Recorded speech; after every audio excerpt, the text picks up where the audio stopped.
ایک بھی نبی کی نبوت کا انکار کریں گے تو ظاہر ہے کہ اسلام کے دائرے سے نکل جائے گا، کافر ہو جائے گا۔ تو کوئی مسلمان انکار کرتا بھی نہیں ہے، نا جو انکار کرے وہ مسلمان رہتا نہیں، لیکن نبی وہ جس کو اللہ نے نبوت دی۔ قادیانیوں کا نبی نہیں ہے، قادیانیوں کے نبی پر ایمان لانا، غلام احمد قادیانی جس کا نام تھا،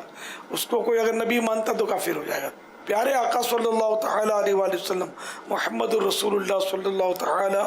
علیہ وآلہ وسلم یہ آخری نبی ہے۔ انہوں نے خود فرما دیا لا نبی بعدی، میرے بعد کوئی نبی نہیں آئے گا۔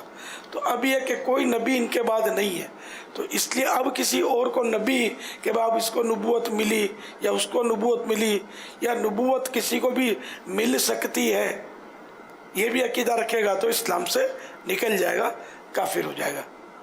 ہاں، حضرت عیسیٰ علیہ السلام قیامت کے قریب آئیں گے تو یہ نئے نبی نہیں ہیں، یہ تو پہلے سے ہی نبی ہیں، ابھی ظاہری طور پر ان کو وفات پیش نہیں آئی،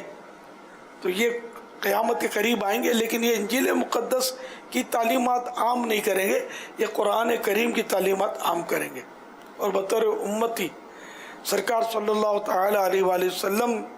جو اسلام لائے، جو پیغامات لائے، ان کی تبلیغ کریں گے، تو اس لیے یہ نئے نبی نہیں ہے۔